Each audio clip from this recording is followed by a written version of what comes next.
So now, create naman tayo ng another form. Di ba? Pag magke-create ka ng project, automatic merong form 1. Okay?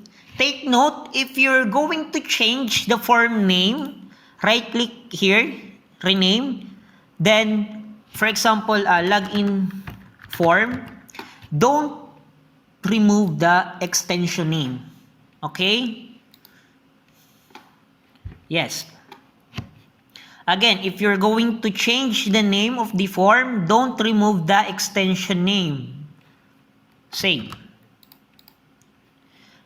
How to add another form? Okay, here, right-click here. Hanapin tong add. Right-click here. Hanapin tong add.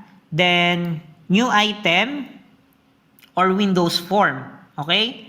Windows form, then, for example, Windows form, for example, you need to change the name of the form, my second form. Again, do not remove the extension name, .bv.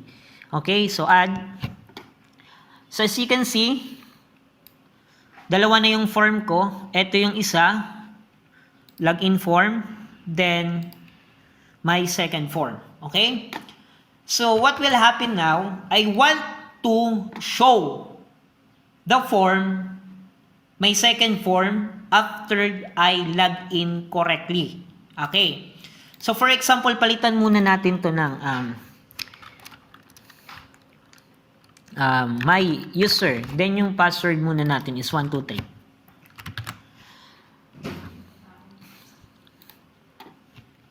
Oops, may error tayo. Ano yun? Hanapin natin. Yes. Let's debug the error. Okay. Nakalagay dito, form 1 is not a member of your last name. Why? Because we renamed the form 1. So, just double click it. Just this form 1, change it to login form. Okay? So, run. As you can see, I already changed my username as my user and the password is 123. My user and 123. Then, I add here. As you can see here, I add my second form. Okay? Ang gusto kong mangyari kapag nag-login ako, mag-show tong second form ko, okay? So, login. So, ngayon wala pa kasi wala pang akong nilalagay sa code, okay? So, just stop the program. Punta tayo dun sa login form. Punta tayo dito sa baba nitong message box after I login correctly. So, maglalagay lang tayo dito ng my second form, kung ano yung form na gusto nyong i-show or gusto mong lumabas after ka mag-login. Okay? Tawagan nyo lang yung pangalan ng form na yon, tapos maglagay ka dito ng .show. Okay? So, let's see.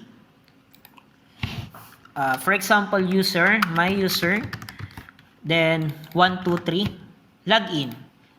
The message box will appear. Then, if you click the OK, the form 2 will show.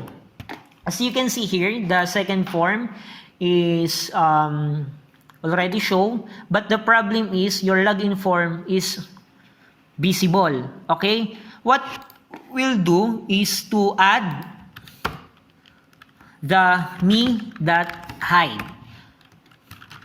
What is me.hide? Okay. Me means the active form. This one.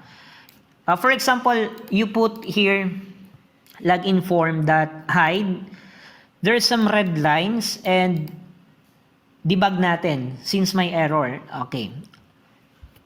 Nakalagay, login form cannot refer to itself through its default instance. Okay. Use me instead. So, instead of login form, we will use me.hide. Okay. So, start the program. My user and the password is 123. login, message box will appear, and as you can see, the second form is show and the login form is already hide. So now, we will pass the data from here, login form, we will pass the data to second form. Okay? You just put here, for example, we will just put here a text box. Okay? Properties name. Okay? What will happen here?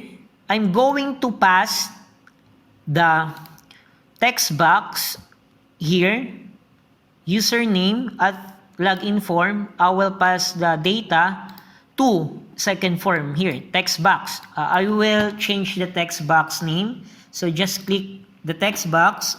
Punta tayo ng name. For example, txt second form. Okay? So what will happen here? Again, I will pass the data of the text box username to the text box of the second form. So punta lang tayo ng login.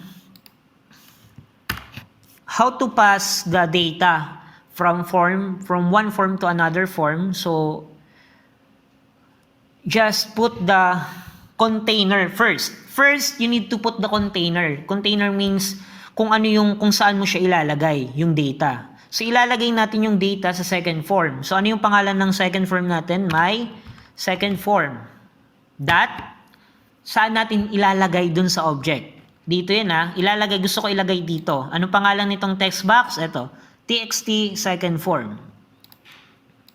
So my second form equals txt second form dot text. Okay. So may error. So tapos yung gagawin natin, maglalagay tayo ng equal. Bakit? Kasi saan kukunin yung data na ipapasa natin dito kay may second form dun sa text box. So maglalagay tayo ng txt username dot text. Okay. So yung mangyayari after ko mag-login, after mag-display ng message box, after mag-show ng form, ipapasok niya kung ano yung data nito. Nalinaw? So, let's see. For example, my user, then 123 password. Account verified. So, as you can see here, andito na yung data. Okay? So, ganun lang yung manipulation kapag gusto mong ipasa yung data sa isang form papunta sa kabilang form. Okay? Again, container first, yung lalagyan muna. Then, kung saan mo kukunin yung data.